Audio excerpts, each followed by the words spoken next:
Hoy en Ángulos.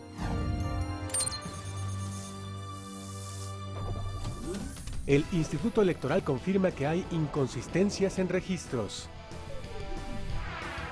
La Corte hace historia, aplica castigo supremo a un diputado local. Sentido adiós al doctor Rodolfo Morán, pionero de los trasplantes en Jalisco. 20 años después, las víctimas del 22 de abril aún tienen secuelas. Emoción desbordada por Leones Negros en la liguilla.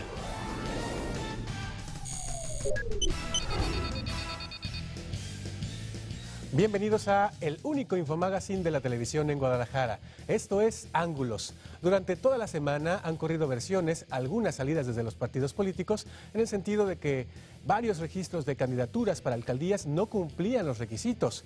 Hoy, un consejero del Instituto Electoral confirmó las versiones. Edgar Olivares tiene la nota.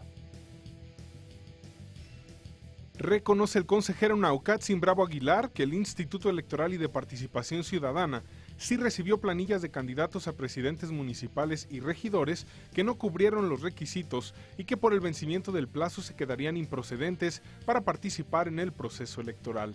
Sin embargo, no aclaró a cuáles municipios o a qué partidos pertenecen. Los requisitos de los que adolecieron algunas de las planillas fueron no subsanables, por lo que el periodo que marca el código en este respecto pues es prácticamente improcedente. Bueno, tendremos que revisar los registros, yo no puedo hacer una aseveración categórica al respecto. Sobre el tema, el PAN presentó el miércoles documentos con la presunta prueba de las inconsistencias de los registros del PRI y hoy el PRD hizo lo propio y exhibió documentos que prueban, según ellos, que registros del Partido Movimiento Ciudadano están incompletos. En otros asuntos, Jalisco hace historia. Por primera vez, la Suprema Corte de Justicia de la Nación ordenó separar del cargo y poner ante un juez a un diputado local.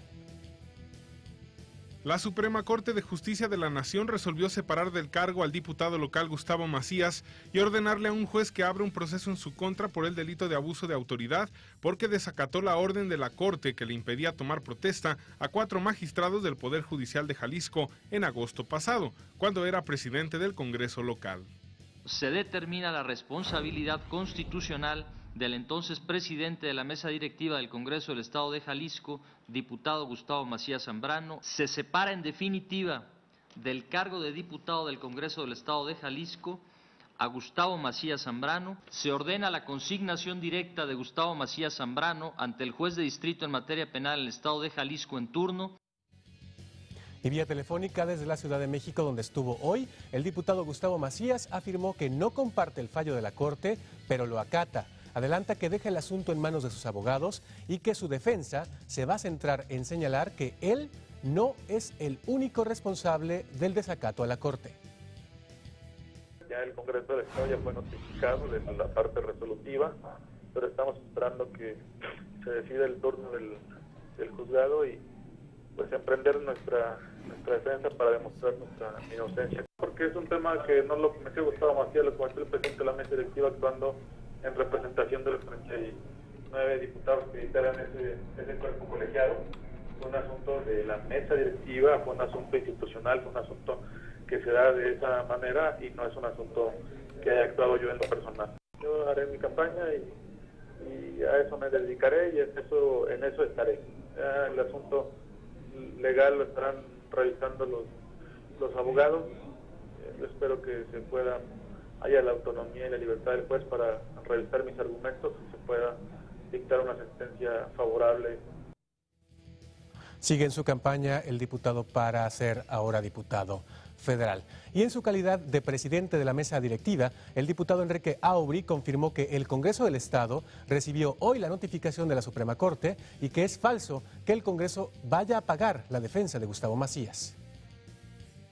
Oye, me informaron hace 3 horas en la presidencia del Congreso del Estado que nos acabaron de notificar. Me avisan como presidente del Congreso y yo daré cuenta el próximo jueves en la sesión que estaremos nosotros teniéndola.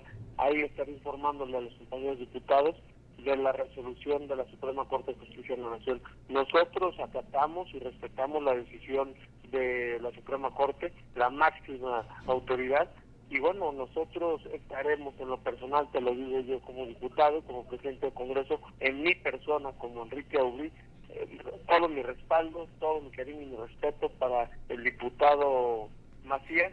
Ahora, este respaldo y este apoyo será traducido en recursos para su defensa por parte del Congreso. No, en ningún momento se va a utilizar ningún centavo del Congreso del Estado.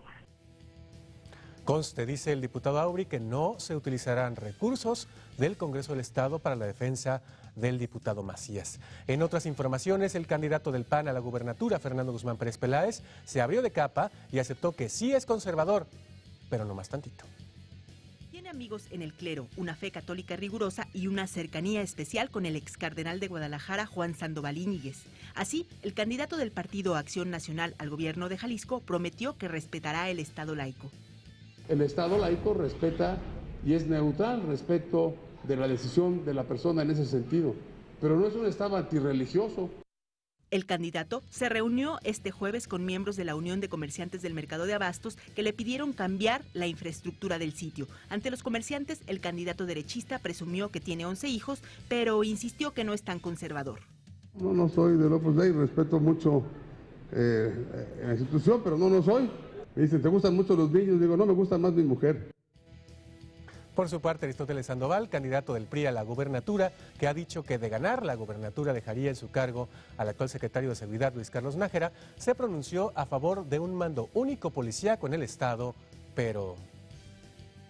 El candidato del PRI, Partido Verde, a la gubernatura, Aristóteles Sandoval, adelantó que de ganar las elecciones promoverá el mando único solo para los municipios del interior del estado y no en la zona metropolitana de Guadalajara, donde solo habría coordinación entre las policías de los municipios que la integran. Necesitamos tener mayor control en la policía del estado, salvo zona metropolitana. Zona metropolitana, el 82% de asuntos que ve son asuntos de reglamento y policía y buen gobierno. El mando único en municipios como Gilotlán, municipios como Concepción, municipios como Cuautitlán, Tulpan, son municipios que tienen muy pocos policías, una gran extensión territorial y colindan con otros estados. En la propuesta de dejar policía estatal en municipios con presencia del narco, coincide Enrique Alfaro, candidato de Movimiento Ciudadano a la gubernatura, quien además prometió una estrategia para inhibir la venta de drogas. El candidato de Movimiento Ciudadano al gobierno del estado, Enrique Alfaro, se reunió con abogados, académicos del derecho y líderes sociales para presentar su propuesta en materia de seguridad. Alfaro escuchó las propuestas del público y prometió incluirlas en su plataforma. Temas como la venta de drogas en las escuelas y la violencia contra menores fueron los más recurrentes en las inquietudes de la gente. Es una demanda creciente de la gente, la vigilancia en las escuelas. Habría que hacer un mapa para ver los puntos de vulnerabilidad de la ciudad y de los municipios en el estado y tratar de diseñar un modelo de vigilancia de esta naturaleza en la que se puedan involucrar a los padres de familia. El candidato estuvo acompañado por Guillermo Cepeda, quien sería el jefe de gabinete de seguridad en caso de que Alfaro llegue a la gubernatura. Esta semana la comunidad universitaria de la UDG perdió a uno de sus hombres ilustres. El doctor Rodolfo Morán, pionero de los trasplantes en Jalisco, fue despedido por sus compañeros con un emotivo homenaje.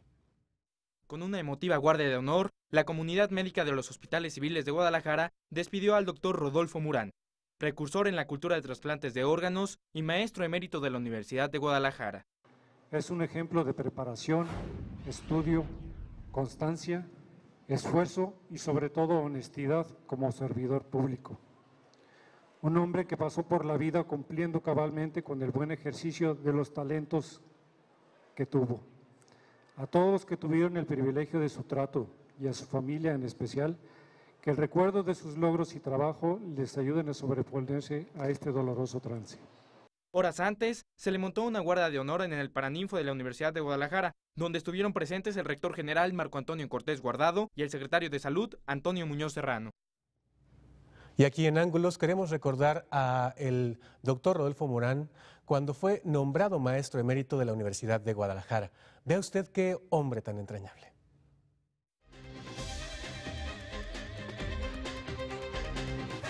centro de este acto el doctor Luis Rodolfo Morán González, merecedor del título de maestro emérito.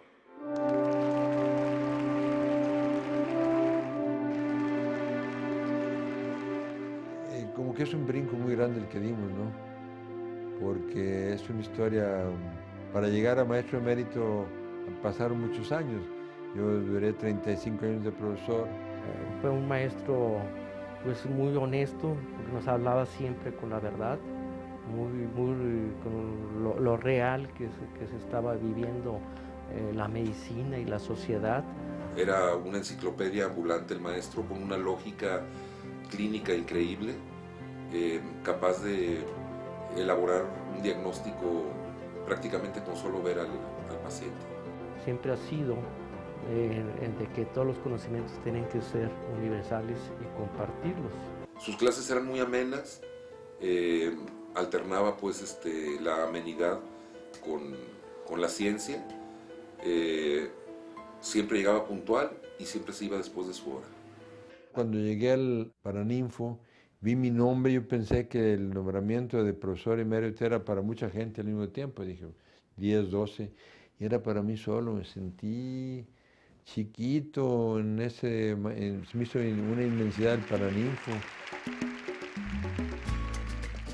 Y sobre todo cuando el señor rector en persona y el rector del CUCS, el doctor Ramírez Anguiano, y el vicerrector ahí presentes, hablaron y dijeron que yo era una maravilla, entonces yo me sentí muy chiquito, sí, feliz de la vida, encantado de la vida.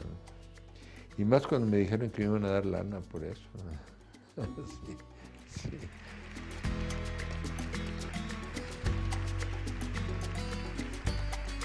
El resto de mi vida voy a vivir con el recuerdo de esta ceremonia en este augusto recinto que ha sido uno de mis sueños dorados. Muchísimas gracias.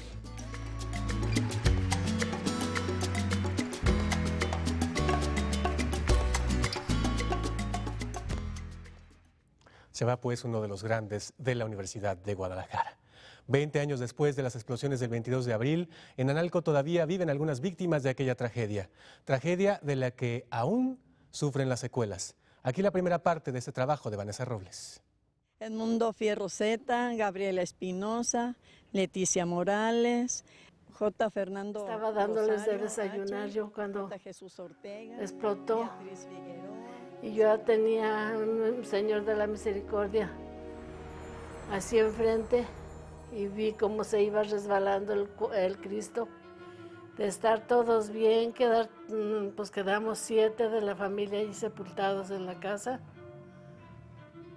A una se le quebró la clavícula, a otra se le amputaron dedos de los pies, a otra la espalda se le cortó toda la espalda con los vidrios del cristalero. A mí se me quebró la pierna de tibia y peroné y se me hizo aplastamiento de vértebras. Y otro niño que ese, pues su pierna le quedó atrapada en una viga con la mesa. Me cayó el techo encima, me cayó parte de colector, quedé enterrada. Fueron a ver y pues vieron que estaba todo tapado. Me hablaban, según ellos yo contestaba, pero yo no me acuerdo. Uy, secuelas muchísimas. A mí me quedaron secuelas para toda la vida porque yo mi pierna la tengo bien mala. Y pues la columna también. Llevo 3 cirugías en el tobillo y no ha quedado bien. En la cabeza fueron 2, en mi ojo llevo 3, en la columna llevo 2, en la pierna del tobillo fueron 3. O sea, han sido operaciones continuas que uno va aprendiendo a sufrir, porque la verdad sí ha sido un calvario en todos estos 20 años que nos cambió la vida. La única ventaja que le agradezco a Dios de que ninguno de nosotros quedó allí en la explosión. Elisa Redondo, Soledad Nolasco, Alberto Ramírez. Otra víctima del 22 de abril es Humberto Romano. Él sobrevivió a las explosiones, pero su madre no. La primera parte de su historia en esta nota de Milenio Jalisco.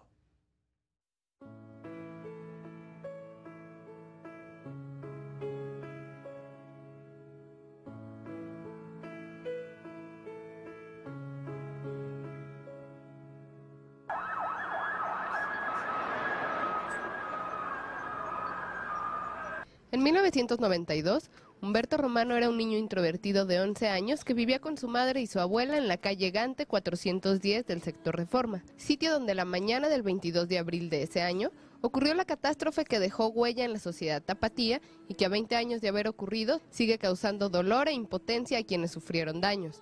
Sin embargo, Humberto prefirió canalizar esos sentimientos para formarse como una persona fuerte capaz de superar toda clase de adversidades. Ese niño en aquel momento se encontraba en casa curiosamente dormitando, cuando escuchaba llegar a su madre de trabajar. Mi madre trabajaba precisamente en un hotel por ahí cercano a la central camionera. Ella trabajaba en un hotel de 3 de la tarde a 7 de la mañana de otro día. Ese día llega ella, yo estaba, insisto, dormitando, iba a hacer algunos pendientes antes de dormir. Tenía por ahí una diligencia para hacer algunas transacciones y curiosamente le comenta a mi abuela, le dice, oye, madre, me voy a llevar a Humberto al banco, le voy a pedir que me acompañe. Yo curiosamente en ese momento escucho que ella dice eso y me tapo, como cual vil niño a lo mejor rebelde, de pronto me tapo y digo qué flojera, ¿no? Qué flojera acompañarla. Y quizá entonces, si yo lo hubiera acompañado, pues no estuviera aquí el día de hoy. Me levanto, quito los terrones de techo, la sábana y corro a la sala. Mi casa no era muy grande y mi abuela estaba tirada en el piso de la sala. Las paredes se abrían, el techo en algún momento también estaba cuarteándose, el piso por igual también se estaba cuarteando. Y de pronto en un desconcierto le grito a mi abuela, ¿qué está pasando, mamá? Para mí era mi mamá Piedad. Pues bueno, me dice, hijo, no sé qué está pasando, nos abrazamos en un desconcierto total, la casa seguía todavía cuarteándose y demás, cuando de pronto corro a la ventana y lo único que escuchaba eran gritos, cristales que se rompían, pero no veía absolutamente nada. Carros enterrados, de pronto gente gritando, gente sangrando. En la siguiente edición de Ángulos les presentaremos la segunda parte de esta historia. En la pasada edición de nuestro programa, el mayor Trinidad López Rivas, entonces director de Bomberos de Guadalajara, nos contaba que desde un día antes estuvo en Analco y que la madrugada del 22 de abril recibió una alerta que lo hizo acudir a la zona del centro médico. ¿Qué pasó cuando venía de regreso? El informador nos cuenta.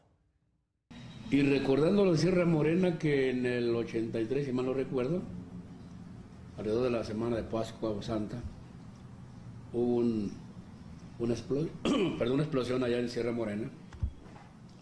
Obviamente me fui de manera inmediata a revisar.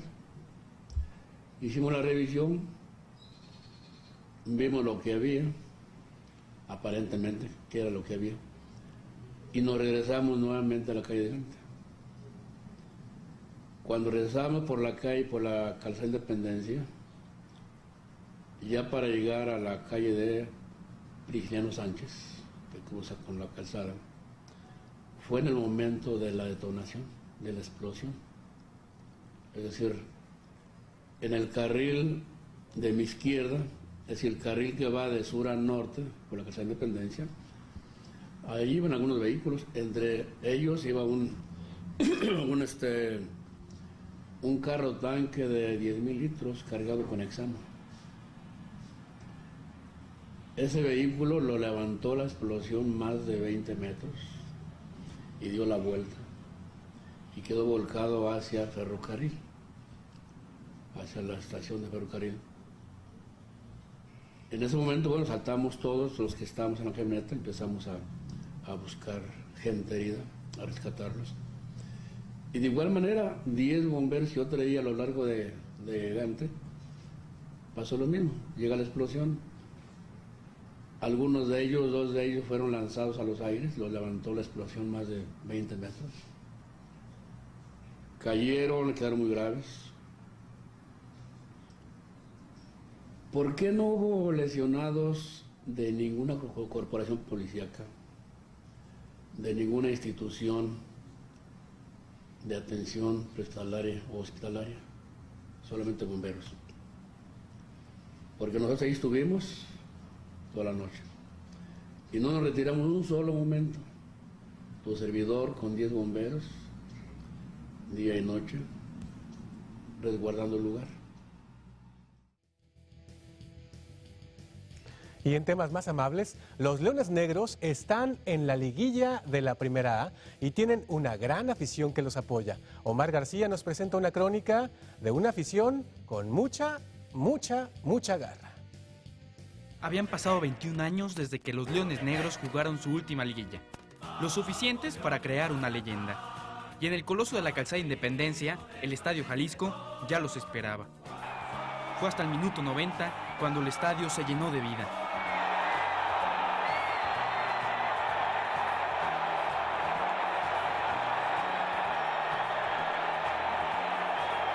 Antes del partido, la leyenda se transportaba en las playeras de los aficionados. Están las nuevas, las menos nuevas y las de colección. Comidas, sombreros, cervezas y hasta cascaritas antes del partido.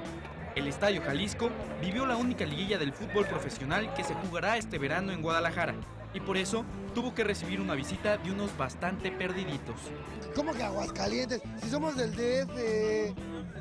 Es que ve cómo te pones. O sea, uno viene, platica bien contigo, platica bien con la gente, viene a ver el partido. El fútbol es más que esto y esto. El fútbol es pasión. Muchos llegaron pensando que serían así. También estaban los orgullosos y los que en la cancha había que gritarle al nuevo ídolo. Minutos antes de concluir el primer tiempo, el Necaxa anotó y los viajeros se entusiasmaron. Los universitarios se entretenían con el portero rival y ya hacían el clásico grito. Un minuto antes de terminar el partido, Baldovino le regalaba vida a los Leones y el Jalisco explotaba. Ellos, los que después de 21 años le son fieles a su alma mater, se lo merecen. Este sábado se define si los Leones Negros siguen de fiesta o si la fiesta se acaba. Hasta aquí la información. En unos momentos, el análisis a fondo con personajes de primer nivel.